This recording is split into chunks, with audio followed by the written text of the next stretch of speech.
Hello students welcome to MS learning आज मैं आरम्भ करिम क्लास 10 गणित सब्जेक्टर चैप्टर नम्बर 14.3 एक्सारसाइज परिसंख्या चैप्टर और यार 2 नम्बर तो आलोचना करा होइसे आगर भिडिओत आपलोड कर दिया होइसे एटु बहुत इम्पर्टेन्ट है 3 नम्बर तो बहुत इम्पर्टेन्ट गतिके 3 नम्बर तो आज आलोचना करिम सोआ तुमालोके সকলো जीवन बीमा सदस्यई 100 জন पलिसि ग्राहकर बयसर तथ्य विभाजन तल दिया धरणे दिया आछे तार माने कि कइसे जे एटा 100 জন पलिसि ग्राहकर बयसर तथ्य विभाजन तालिकात दिया होइसे सोआ हेतु पेजत सोआ कि कइसे जे मध्यमा बयस ओलोवा एटु टेबुलर मध्यमा बयस ओलाब लागे जदि 18 পৰা 60 বছৰৰ कम बयसर व्यक्तिहे पलिसि दिए ठीक है गति के এইটো টেবুলৰ পৰা আমি কি ওলাব লাগে মধ্যমা ওলাব লাগে গতিকে ইয়াত আমি প্ৰথমতে কি চাব লাগিব শ্ৰেণীঅন্তৰাল কিন্তু দিয়া নাই ইয়াৰ পৰা শ্ৰেণীঅন্তৰাল বনাব লাগিব আৰু এইটো কি এফ আই নে সি এফ এইটো আমি এইটো প্ৰথমতে আমি ডিসিশন লৈ ল'ব লাগিব যে কোনটো এফ আই আৰু কোনটো সি এফ যেহেতু এইটো সৰুৰ পৰা ডাঙৰলৈ গৈ আছে ক্ৰমান্বয়ে কি বাঢ়ি আছে তাৰ মানে কি হ'ব এইটো সি এফ হ'ব আৰু যদি উল্টা পাল্টা হৈ থাকে एकदम सहज भाषात कले उल्टा पाल्टा যদি হয় কেতিয়াবা 3 কেতিয়াবা 2 কেতিয়াবা আকৌ 2 আকৌ 4 3 4 এনেকুৱা উল্টা পাল্টা হলে এটো কি কোৱা হ'ব বাৰংবাৰতা ভালকে বুজিবলৈ হলে সোৱা ইয়াতো সোৱা কি আছে উল্টা পাল্টাকে দিয়া আছে কিন্তু এটো কোৱেশ্যনত এটো হল কি এফ আই আৰু সি এফ টো সোৱা এটো দেখাতে বেলেগ হয় তোমালোকে সহজে মনত ৰাখাৰ কাৰণে তোমালোকে সৰুৰ পৰা ডাঙৰ হয় যিবিলাক হেবিলাক হল সি এফ আৰু উল্টা পাল্টা থাকিলে এফ আই এটো হল ইয়াৰ পৰা আমি কি বনাব লাগিব শ্ৰেণীঅন্তৰাল আৰু এটো সি এফ দিয়া আছে আমি এফ আই টো ওলাই ল'ব লাগিব গতিকে এতিয়া আমি টেবুলটো আগতে বনাই লম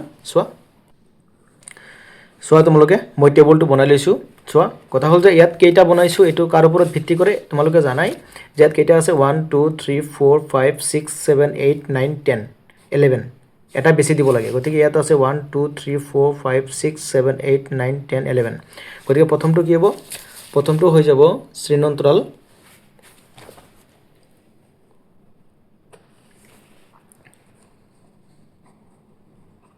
শ্রেণীঅন্তরাল তারপিছতটো হবো এফ আই এটো হবো সি এফ ঠিক আছে গতিকে এটো আমি শ্রেণীঅন্তরালটো কেনেকে লিখিম প্ৰথম যেটো লাইন হবো এটো সেম টু সেম 20 বছৰতকৈ কম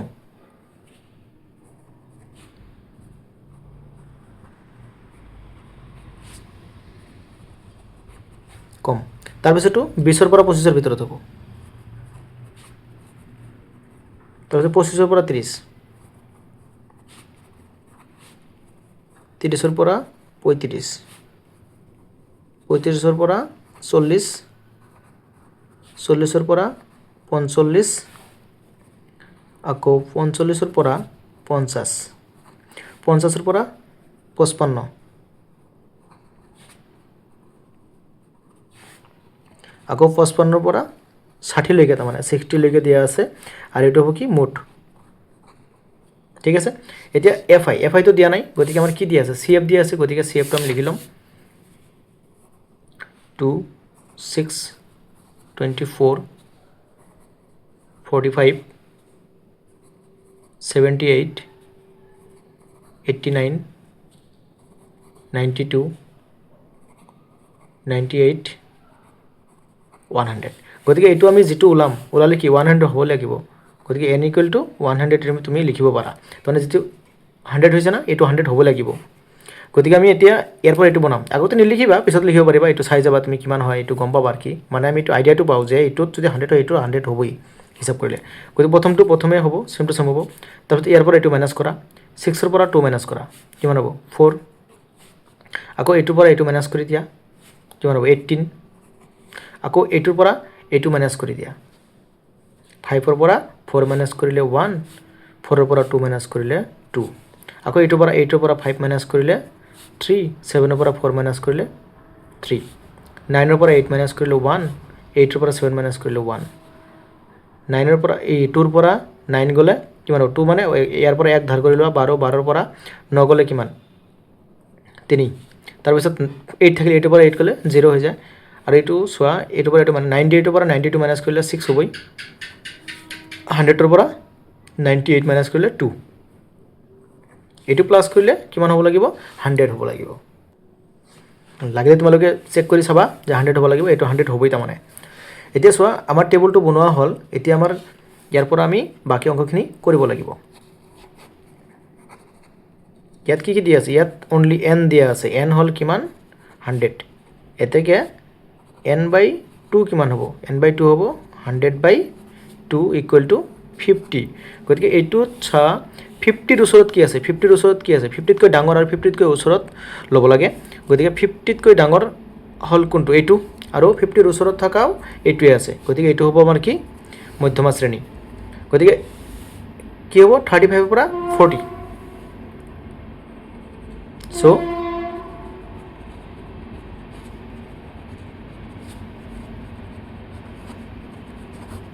মধ্যমা শ্ৰেণী = কোনটো হ'ব? এইটো 35ৰ পৰা 40। গতিকে এল কিমান হ'ব? এইচ কিমান হ'ব? এফ কিমান হ'ব? আৰু চি এফ কিমান হ'ব? এইকেইটা চোৱা।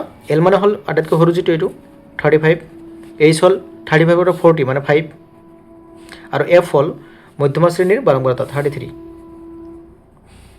চি এফ হ'ল মধ্যমা শ্ৰেণীৰ পূৰ্বৱৰ্তী শ্ৰেণীৰ বাৰম্বাৰতা। ইয়াৰ পূৰ্বৱৰ্তী শ্ৰেণী কি? 45। গতিকে এইখিনি ওলাইছে। এতিয়া আমি মধ্যমা ওলাই দিম। মধ্যমাটো ইয়াত ওলাই দিম। চোৱা, এতেকে মধ্যমা = মধ্যমাৰ ফৰ্মুলা তোমালোকে জানাই কি আছিল? মধ্যমা প্লাছ এইটো প্লাছ দে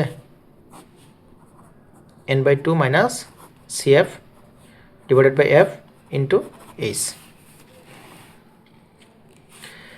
এতিয়া চব মধ্যমা তোমাক দিয়া নাই, গতিকে আমি মধ্যমাই ওলাব লাগে। গতিকে মধ্যমা ওলাই লওঁ। কি হ'ব? এলৰ ভেলুটো বহাই দিম 35, তাৰপিছত প্লাছ n/2 মানে কিমান আছিল? 50, মাইনাছ CF মানে কিমান আছিল? 45। তোমালোকে চাই ল'বা। 45, F মানে কিমান আছিল? 33, H মানে কিমান আছিল? 5। গতিকে এইটো কাটাকাটি নাযায়, এনেকেই থাকিব। 35 প্লাছ তলত 33, আৰু এইটো মাইনাছ কৰা 50 পৰা 45 মাইনাছ কৰিলে থাকিব কি? 5 আৰু 5। চোৱা, আৰু এটা লাইন বনাই দিছোঁ বুজি পোৱাৰ কাৰণে। 35 প্লাছ এইটো কিমান হ'ব? 50ৰ পৰা 45 মাইনাছ কৰিলে 5ৰ লগত 5 ইনটু কৰিলে 25। এতিয়া আমি এইটো হৰণ কৰিব লাগিব। যদি কোৱা এইটো আমি LCM লৈ কৰিম তথাপি হ'ব, হৰণ কৰিলেও হ'ব। মই হৰণ কৰি দি আছোঁ, বস্তুটো ইজি হয়। এইটো হৰণ কৰিলে 0.250 হ'ল। 250ৰ ভিতৰত কেইবাৰ যাব? 7 বাৰ যাব। 7, 5 চামথিং কিবা কিবি হ'ব। গতিকে 5 যদি হৈছে তেনেহ'লে 6 আমি বহাই দিব পাৰিম। ঠিক আছে। ইকুৱেল টু এইটো প্লাছ কৰিলে 35.76। এইটো হ'ল কি আমাৰ মধ্যমা। মধ্যমাটো কি? কাৰ মধ্যমা? এই 3 নম্বৰটোৰ টোটেল যিটো আমাৰ টাৰ্গেট আছিল ওলাবলৈ হ'লে এইটো কি আছিল? মধ্যমা। এইখিনিতো দিব পাৰিবা, আৰু লাষ্টতে তুমি এটা লাগিলে লিখি দিব পাৰিবা। চ' আমাক কুৱেশ্যনত কি কৈছিল? যে বয়সৰ যিটো মধ্যমা আছিল এইটো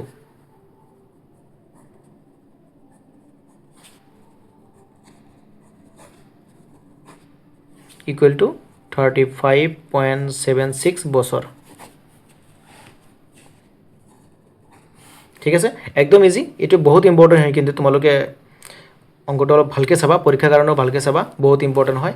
চোৱা, একদম ইজি মেথড। Thank U. যদি ভাল লাগে তেনেহ'লে চেনেলটো ছাবস্ক্ৰাইব কৰি ৰাখিবা, লাইক কৰিবা, শ্বেয়াৰ কৰিবা। নেক্সট ভিডিঅ' পোৱাৰ কাৰণে ছাবস্ক্ৰাইব কৰি ৰাখিবা।